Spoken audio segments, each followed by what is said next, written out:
ಚರ್ಚೆ ಮಾಡ್ತಾ ನೋಡಿದ್ರಿ.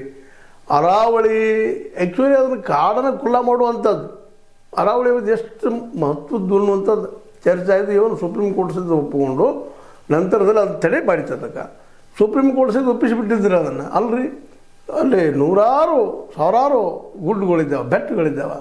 100 ಮೀಟರ್ಗಿಂತ ಕಡಿಮೆ ಇದ್ದಂಥ ಬೆಟ್ಟಗಳನ್ನ ನೀವು ಅಲ್ಲಿ ಬೇಕಾದ್ರೆ ಮೈನಿಂಗ್ ಮಾಡಿರಿ ಅಂತ ಪರ್ಮಿಷನ್ ಕೊಟ್ಟರು. ಅದು ಯಾರಿಗೆ? ಅದೇ ಅದಾನಿ ಅಂಬಾನಿ ಅಂಥವ್ರಿಗೆ.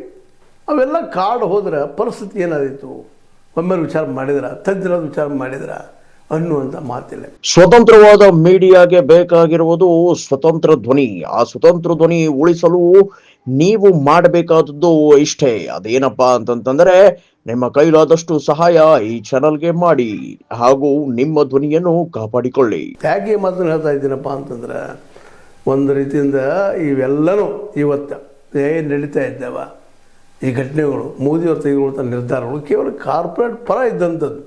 ಅದು ನಿಜವಾಗಿಯೂ ಜನರಿಗೆ ಎಷ್ಟು ಹೆಲ್ಪ್ ಆಗ್ತದೆ, ಎಷ್ಟು ಇಂಪ್ರೂವ್ಮೆಂಟ್ ಆಗ್ತದೆ ಅನ್ನೋದು ಮಾತ್ರ ಇವತ್ತು ನಾವು ಅದನ್ನು ಗಮನಿಸಿದ್ರೆ ಶೂನ್ಯ ಅನ್ನುವಂಥದ್ದು ಮಾತಾಡ್ಲಿಕ್ಕಂಥದ್ದು. ಅಂದರೆ ಇದರರ್ಥ ಇಂದೋರದ್ದು ಇದು ಜಸ್ಟ್ ಎಕ್ಸಾಂಪಲ್. ಹಂಗೆ ಪ್ರತಿಯೊಂದು ಇಲ್ಲೇ ಸಮೀಪದಲ್ಲಿ ಬೆಳಗಾವಿ ಬಗ್ಗೆ ಮಾತಾಡೋಣ. ಸ್ಮಾರ್ಟ್ ಸಿಟಿ ಅಂತ ಘೋಷಣೆ ಮಾಡಿದ್ರೆ ಎಷ್ಟು ಖರ್ಚಾಯಿತು, ಎಷ್ಟು ಅಲ್ಲಿ ಕೆಲಸ ಆಗ್ಯದ ಅನ್ನುವಂಥ ಸಹಿತ ಇವತ್ತು ನಾವು ಪ್ರಶ್ನೆ ಮಾಡ್ಕೋಬೇಕಾಗ್ಯದ. ಒಟ್ಟಾರೆ ಈ ಸಂದರ್ಭದಲ್ಲೇ ಯಾಕೆ ಮಾತಾಡ್ತಾ ಇದ್ದೀವಪ್ಪ ಅಂತಂದ್ರೆ, ಚರ್ಚೆ ಮಾಡ್ತಾ ಇದ್ದೀವಿ ಅಂದ್ರೆ, ಕೇವಲ ನಾವಿದ್ದಂಥವರು ಈ ಡೆವಲಪ್ಮೆಂಟ್ ಬಗ್ಗೆ ಮಾತಾಡೋದಲ್ಲ, ವಾಸ್ತವ ತರುವಂಥದ್ದು.